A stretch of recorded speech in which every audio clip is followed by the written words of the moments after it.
You're listening to the On Your Mark podcast, a space for honest conversations with the school system leaders shaping what's possible for early readers. From high-impact tutoring to building trust with families and teens, we dig into what it really takes to make early literacy work for all kids. Welcome, everybody, to the On Your Mark podcast.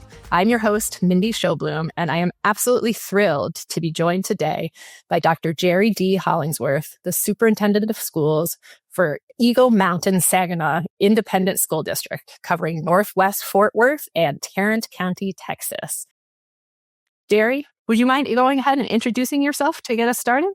Yeah, thank you so much. Thank you, Mindy. I'm really pleased to be able to join you today. And you did a great job. We're on the north, really the north and northwest sides of Fort Worth, Texas, and we take in about 73 square miles, and so we're a pretty large district. We just in August, yes, ma'am, in August we just rolled over 24,000 on the odometer, as I like to say, with children. And so, great school district, tremendous parental support, tremendous. I have a tremendous board for whom I work, and just really honored to be here.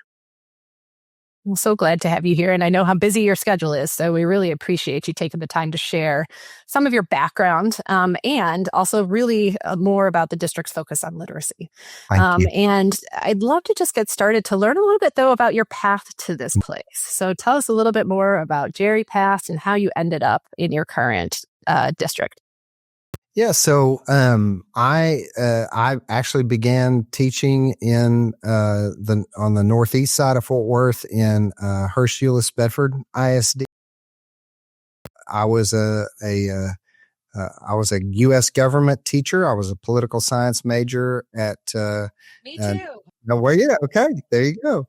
I was a poli-sci major in my undergrad. Went to TCU, go Frogs, and and then immediately began working to become a principal. I was inspired by some incredible teachers in the small town where I am from. And so teachers and my high school principal had a huge influence on me. And I said, okay, that's what I want to do. And so really started that pathway and went to the University of North Texas way back in the 90s and got my master's, and then immediately started working on my doctorate. Mm-hmm. So I graduated from UNT, the University of North Texas, with my master's and doctorate. And then I have had a number of positions. Most of all of my campus level experience was at the secondary level in middle school and high school. And then I've had the opportunity to work at the central office level with curriculum and instruction and campus leadership. And I'm in my 33rd year of doing this work, and came to Eagle Mountain-Saginaw in January. This is my third superintendency. This is my final superintendency. Because I have come to just an amazing school district, and my wife Ginger and I have 3 boys, and that's in a nutshell right there. Awesome. That is quite a path. You're a lifer in it from the start. I think there are many of us who find our way into education leadership who knew very early on that was a calling that we were being moved into. So it's always exciting to hear more of those stories for sure. I'm curious if you could tell me just more broadly, since our focus really is on literacy, why does the topic of literacy really matter to you? Well, I will just tell you that as our society has changed, and as we have every district throughout the United States, most school districts for sure, have changed in terms of the students who are walking in the door, meaning that as school people, we can't assume that children are going to come to us with skills and things that I think, Mindy, and you're much younger than I, but I think if I were to guess the way you and I went to school, most people assumed that kids knew their letters, they knew their color, they had been read to at night before they were put down for bed, and we can't make those assumptions anymore. Children come to us with just a wide variety of backgrounds and experiences related to literacy in particular. And so you just can't assume those things. We don't use those things as excuses for why it is that maybe a school or a classroom is not performing. We just have to, but we need to know those things. You got to know who's walking in your door so you can serve them better. Yeah, that's right. I just really appreciate what you just said and want to dial it back for a second around how things have changed. And yet we don't use those as excuses. Right. Because we meet our kids where they are and then figure out exactly what it is that they need in order to get there. And that definitely is something that resonates deeply with me as well. I'm wondering if you could tell me, if we jump then into the president, how does that play out in your classrooms then? Let's get a little bit more specific. What does that mean for your teachers from those early kindergarten days all the way up through when they, become those middle and high school students? Well, I will tell you a really impactful conversation that I had about 7 years ago. I was a new superintendent. I was, my first superintendent's position was in the Texas Hill Country. I was in Bandera. Bandera is the cowboy capital of the world. There is. It's northwest of San Antonio. It's a beautiful part of Texas. I was talking to one of our occupational therapists, and she was telling me how, I said, well, tell me how things are going. And she said, I got to tell you, she said, one of the greatest challenges that we're seeing is that we have a lot of children who are coming to us and they don't know how to hold a pencil, they know how to hold a pen. And I said, what are you talking about? And she said, well, it's not that they just hadn't had to do it. And they don't, she said, kids don't color. I said, they don't color. I said, that's true. Because you don't see, even 10 years ago, if you go to Chili's, I mean, they hand you colors and a little coloring sheets. Yes. The coloring sheet. And and she said, so their little muscles are not developed to be able to hold a pencil because they haven't done the coloring. And I just thought, oh my word, I hadn't even made that connection. And so it's little things like that. And so it has a tremendous impact on what happens in the classroom. So now with a growing number of children, we have to teach them how to even hold a pen or a pencil. And there's one really, impactful story. Yeah. I mean, a super specific example around how our children just access literacy in different ways now too, than I think, as you said, and I'm not that younger than you, that as we've experienced, than we experienced when we were in schooling. Mm-hmm. And I think keeping that perspective in your seat is really important and really valuable for sure. I'm curious, you all have, you've been in this position with Eagle Mountain for what, 8 months now? Yeah, since January. 9 months. Yes, 9 months. I mean, so there's huge opportunity in that, right? Mm-hmm. There's, coming into a district as a new set of eyes, somebody with different experiences to come in and to be able to really move the district forward. I'd love to hear a little bit more about what are your strategic priorities? How have you been approaching that? And how have the first 9 months been? So the first thing that I did, and it's really what every leadership course will teach you, is they said, go in and listen. Yeah. My daddy would say you have 2 ears and 1 mouth, use them proportionately, so, I spent a lot of time going around to all of our 31 campuses, talking to our staff, listening to them. We created some real specific ways to do that. I conducted interviews with all of my starting with my school board members and then moving to principals and central office directors and leaders. And then just began to really listen to what are our greatest strengths as a community. We have a tremendous level of family support. Tonight we're having a band expo. So we have 4 large high schools, and we have 4 incredible marching bands. And so they have been in preparation for marching band season, as we call it in Texas. And so they're getting ready to do their first UIL, which is University of Interscholastic League competitions for band. And so I get to go tonight and we get to participate in, but the stands will be just completely full with families and friends who are there to support these musicians. And it's incredible to see that. And that's real typical in Eagle Mountain-Saginaw. And so anyway, so we began to just listen to what are those themes. And one of the major things that emerged is, we are, generally speaking, we need to tighten our systems. We learned that there's a lot of variability from school to school, classroom to classroom.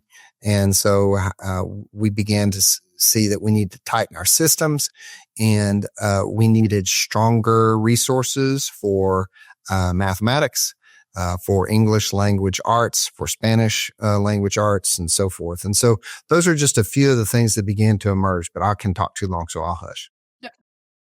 Well, that's why we're here today, is to learn more about exactly what those things are. And so really, if you're thinking about, one, the listening tour, so important, right? And getting to spend that time. I know that really also just helps encourage people's confidence in you, to know that you're there with them on the ground to do the work, right? When you say stronger systems and resources, let's bring that back down to literacy. So what does that mean when it comes to making sure that you're meeting your reading and your ELA goals? And what are those goals? Yeah, so for our district, well, and I think it's true in most school districts, if you don't have a really clear way of teaching reading, phonics, writing, if it's not clear or if there is a lot of variation, then it leads to spotty results. It leads to inconsistency in results.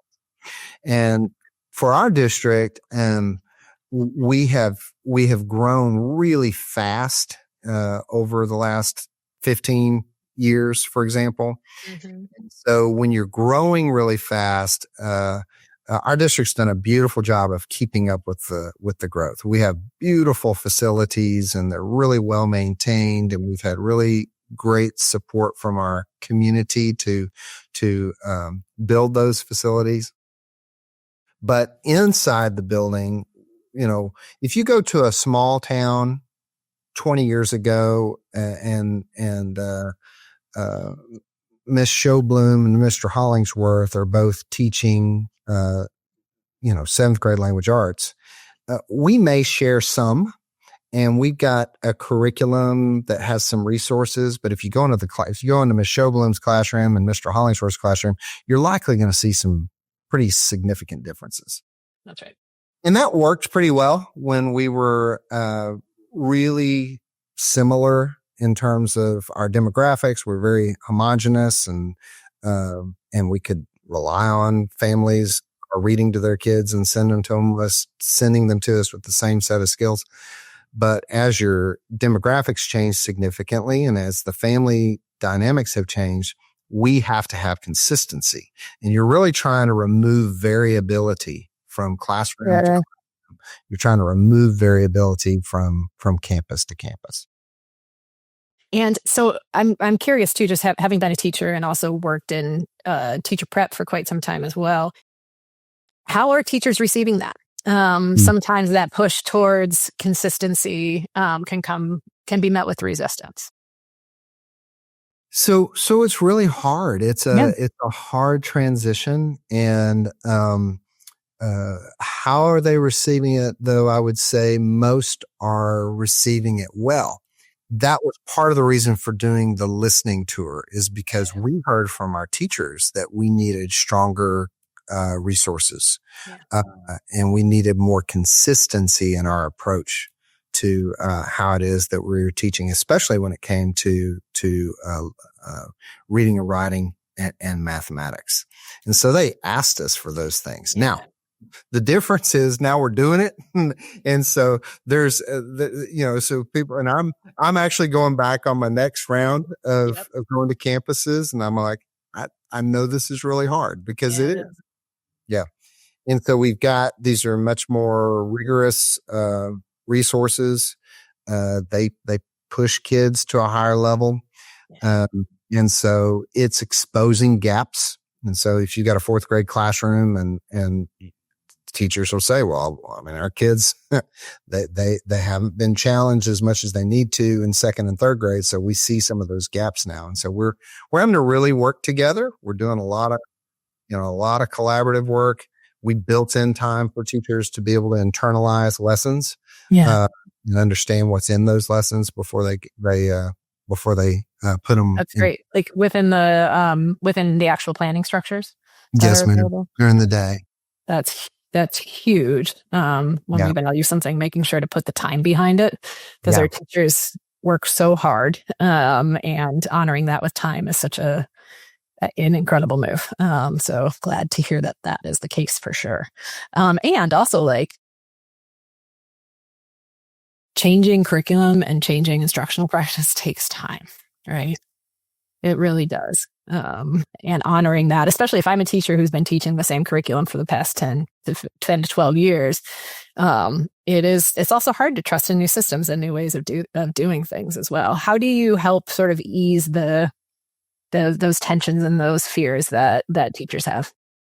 Well, having a lot of conversation about it and making sure that we're really supporting principals well, the ability of principals to be able to have the tools and be able to appropriately lead change on their campuses is huge. Making sure that we have a lot of consistency in the messaging that we're saying. One of the things that as I'm going out and I'm talking to teachers and visiting with them again this year, what I'm hoping to hear back from principals, and so far that's what I'm hearing. I want to hear them say, when you were talking about X, Y, or Z, they've already heard that from me. They're hearing a real consistent message. Teachers are really hard on themselves. Teachers are perfectionists, and so we're having to really remind them that it's October the 8th, and you have to give yourself some grace because they just want everything to be perfect. And we've been doing this now for 7 weeks. So. Okay. And that's putting on that hat of a learner, I think is something that I know I love, I know teachers love. And the reality is that they all care about their kids so much, and they want to make sure that kids are getting the best, right? Yeah. So I can understand why they're being hard on themselves in making those transition and changes too. That makes a ton of sense. Thank you for that. Yes.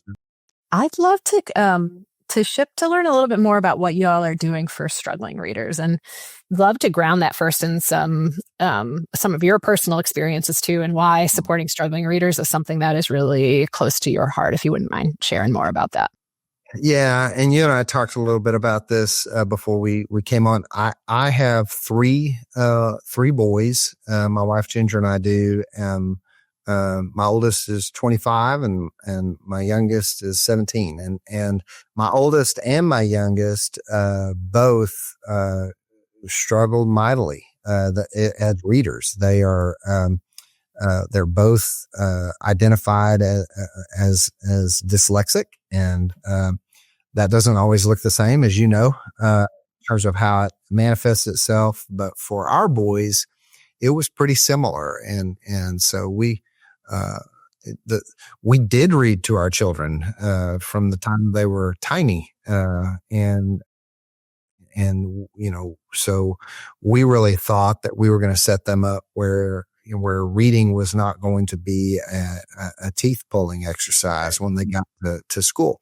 But that was not the case. I remember asking when Wyatt, my oldest, was in I think second grade. My principal was his principal was talking to me, and I worked in the school district I was over secondary schools, and I was talking to his elementary principal. Yeah. And I said, well, Sarah, how much of a struggle is it with Wyatt? And she goes, if I'm being honest, we're really scratching our heads. I mean, it's a real challenge. So I just felt that weight that I know parents feel when you learn that your child's struggling. Yeah. I think something too, because, as I had shared with you before as well, that my youngest child, who's now 16, was diagnosed with dyslexia, but not until he was 13. Mm-hmm. And I remember when the struggles started to hit in school. And for him, like what happens with quite a few kids who struggle to access the reading, is it turned into behavior challenges. And I just remember the day, Jerry, that I think he was in 5th grade. And this was also, during COVID, so there was a lot of things moving and shifting. So it's hard to actually know where individual kids were because their learning experiences were so varied and all over the place. But I remember picking up his 5th grade novel and saying, "Can you just read this to me?" And it just hit me in the face that his lack of ability to be able to read fluently was so disrupting his comprehension. And I put myself in his shoes as a kid who had always identified as being like smart, because like he's intellectually like with it. Yeah. And to start seeing that frustration come out in the way that it did was just heartbreaking. And why, how do we figure out how to get the supports in front of kids that they need from a very, very early age? And so I know having those experiences as a parent and also being an educator can definitely really fuel the work, right? In both spaces too. Absolutely. Yeah. It's just, it is yet another reason that I'm motivated to make a difference for our 24,000. Yeah, that's awesome. One of the things that I'm curious to learn more about is that across this country, we have a challenge of students being able to read on grade level, right? Especially by that critical end of 3rd grade benchmark. I was doing a little bit of research before we hopped on and saw that your district over the past few years has been around 50% proficient, which is like hard to say because we're like 50%, that's not enough. And at the same time, it's also higher than a national average that we're talking about that falls in closer to the upper 30% of kids being on grade level in their elementary years. And so would love to just start digging in a little bit deeper about what your plans are for that. What are y'all going to do to really impact in that early literacy space? So, one of the things that we've done is, we've created a balanced scorecard. And I know this may be boring and seem important in a lot of folks' world. Nothing more exciting than data. But we created a balanced scorecard as a way to hold ourselves accountable, and as a way to district improvement plans in school districts, campus improvement plans on campuses are notoriously thick, unwieldy. Yeah. I believe it's Peter Senge says, if everything's a priority, then nothing's a priority. Okay. Yeah. And so you can see, I mean, ours is, that's it. That's the balanced scorecard. It's very, it's very, succinct. And so we've created priority one, and our, priority one in our district is student excellence in academics, and, district strategic objective 1.1 is high levels of learning for all. Every student grows at least 1 year every year. There you go. And so that's our kind of it is our highest, it's the highest, most important goal for us as a district. Mm-hmm. When you read anything about organizational improvement, one of the biggest, challenges is for we have 3,500 staff members. And so one of the biggest challenges for large organizations is, do people even know what our most important goal is? And so we're trying to be very clear that regardless of whether you're a senior in advanced coursework at Chisholm Trail High School, school, or if you're a second grader at Northbrook Elementary School, that our highest priority is that you're going to grow at least 1 year every year. Yep. In whatever it is that we're teaching you. And so that means we have to know where every one of the 24,210 kids we serve, where they are, so that we can move them. And so that's one of the major things that we've done, is this got adopted by my board at our September board meeting. So remember, wow. I'm new. Brand new and fresh. So that's just happened. And then really focusing in on making sure that our instructional materials are on grade level and rigorous. Yep. And getting those implementations already moving. And that's a huge undertaking for sure. I also, I reminded of a good friend that I used to work with who would joke that the only way to ensure that something never happens is to put it in a binder and put it on a shelf. Mm-hmm.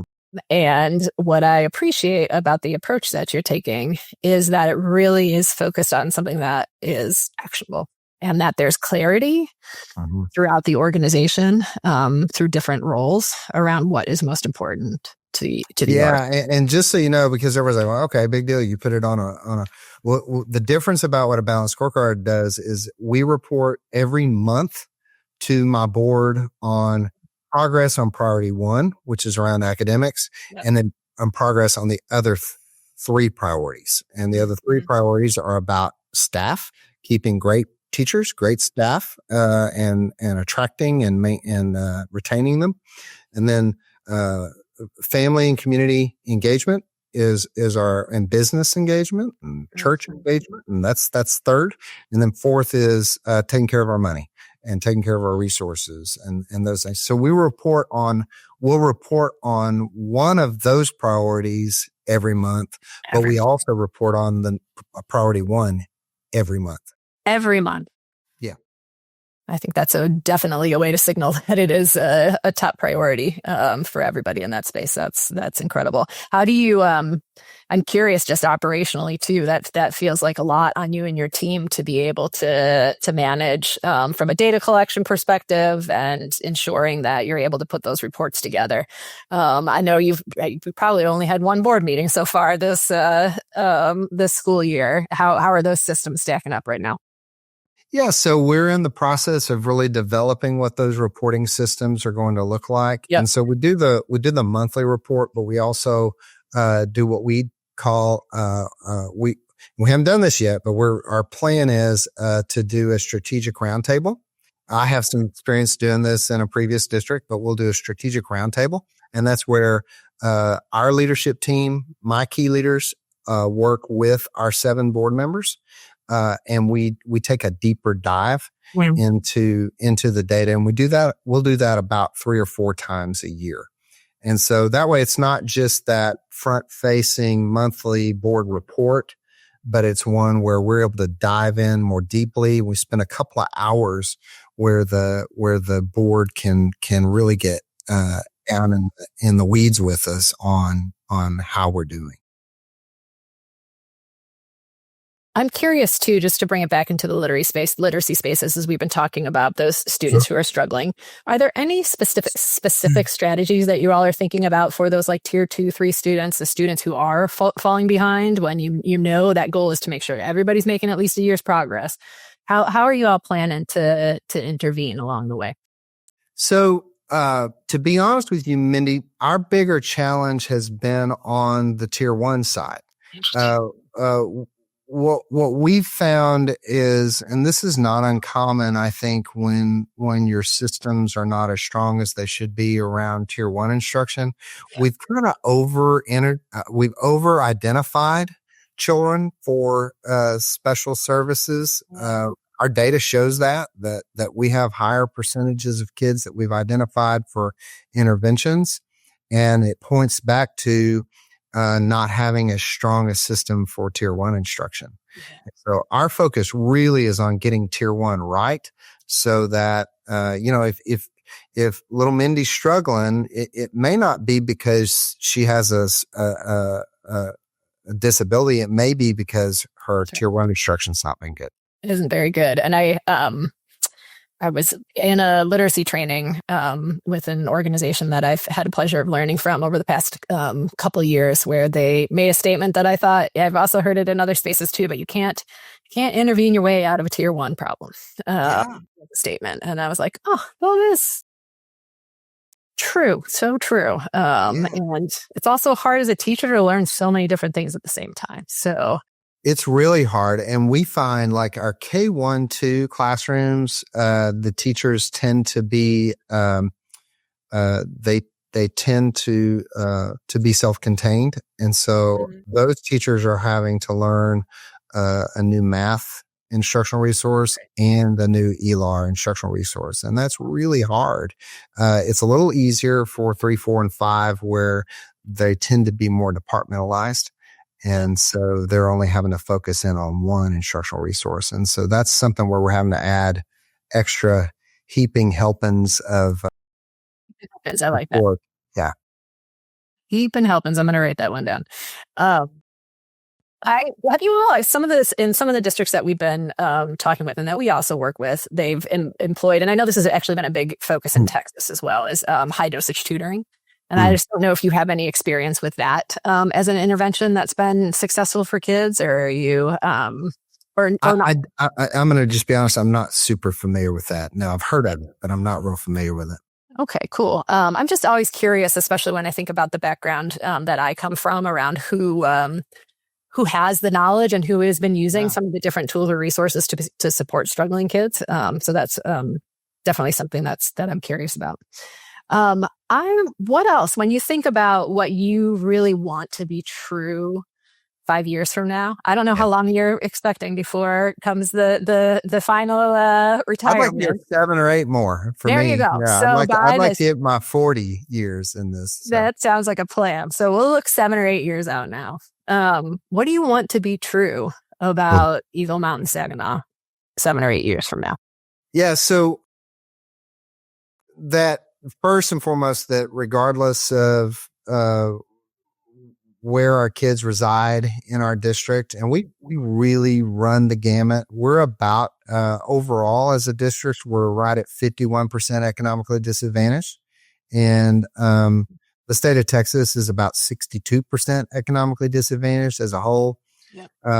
So I guess in some sense we're maybe on the favorable side of that, but we run the gamut. We've got Section 8 housing and kids coming from extreme poverty. And then we're on the, as I said, we're on the east side of Eagle Mountain Lake, north of Fort Worth. And we've got kids who come from $1 million homes that are sitting on the water. And so we run the gamut. And so my dream is, and my hope is, that regardless of where our kids are coming from in our district, that they are getting great instruction, in any of our classrooms, and that it's aligned. And I will tell you, our early reads on that are really encouraging. You know, we meet with our principals, every Monday morning. We have a virtual meeting for all of our secondary principal team, and all of the members of our elementary principal team. And they come together, to discuss what they're seeing in classrooms. And that's been really powerful, to hear their stories, because our principals are already saying that we've arranged for principals to be able to go to other campuses, and they're seeing that they're walking in third grade classrooms and they're like, hey, they're dead on. They're right there aligned with where my third grade classrooms are. And so that's really encouraging. Yeah, that's great. And I think it's such a privilege to be able to work in a space with such a diverse population of kids. And that you have this opportunity to really be able to learn from them in so many different ways, and that you all already have this eye on making sure that instruction is really strong across the board, regardless of those backgrounds. I wanted to share something with you, Mindy, that I think is kind of interesting. In my previous district, before I came to Eagle Mountain, we were doing a study on, it was an older book. It's a book from, I think, 2012, and it was Robert Marzano's leadership that works, instructional leadership that works. And so we just thought, man, that'll be a really good one to kind of go back to and really dig in on. We were struck by, because there's been so much conversation around high quality instructional materials, on grade level instructional materials. And I'm telling you, that book from 13 years ago, from the guru of all things related to great leadership and great instruction, there was not a word discussed about instructional materials. And I thought, oh my word, that's quite an aha, where we've just learned that, why weren't we asking that question about the materials themselves?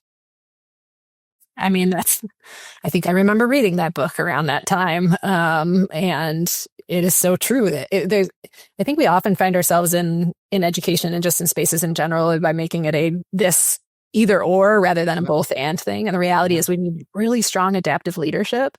And we also need really great materials in front of teachers and kids. And that both of those things in partnership are really a place where magic can really happen. No doubt. And so that was a big aha for us. Yeah. Boy, I actually do think I remember doing a book study on that book. We have a lot in common. Sir, we do indeed.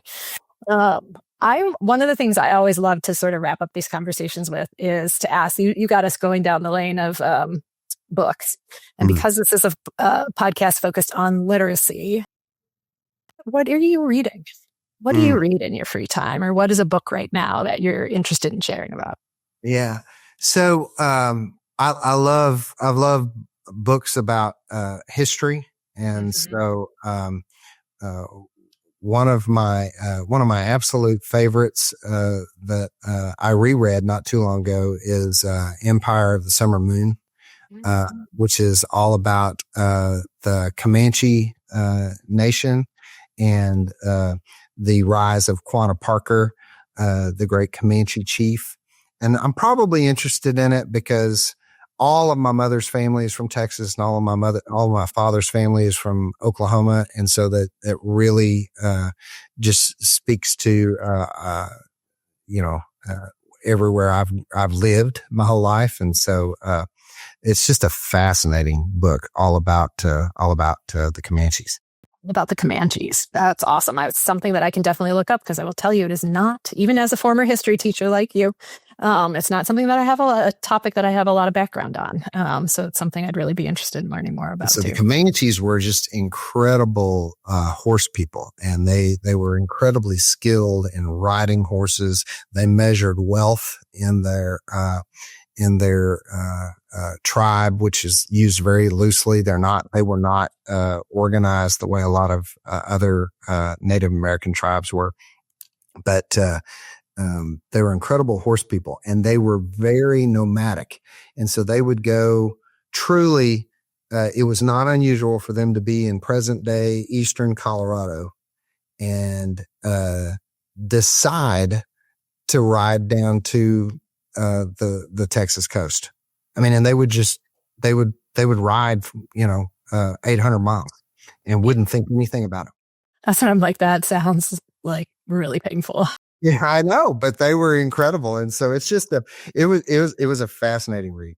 Awesome. Well, I'm looking forward to looking it up, because there's a lot that I have to learn there for sure. I will say, Jerry, it has been an absolute pleasure getting to spend this bit of time with you, and such a gift. Thank you so much for your leadership at Eagle Mountain-Saginaw. And excited to continue to hear more great things coming out of the district as you continue to grow in your own leadership there before retirement. Yeah, that's right. Thank you, Mindy. Thank you so much for what you're doing to bring voice to the good work that's happening in our public schools. And I'm such a believer in this institution, which is man under fire in every way, shape, or form. And I never thought I'd see anything like the fire under which public schools have come of late. But we are the keepers of democracy. We're the keepers of all things that we love and cherish, I believe, as Americans. And my word, we've got to keep telling the good stories. So thank you for what you're doing. That is absolutely right, Jerry. And thank you for those words in closing. It is now is the time more than ever to share the good word happening out there for sure. Thanks for joining us on the On Your Mark podcast. If today's conversation sparked a question, idea, or story of your own, we want to hear it. Connect with us on LinkedIn or YouTube, or visit onyourmarkeducation.org to discover how we're accelerating early literacy through powerful school partnerships and evidence-based intervention.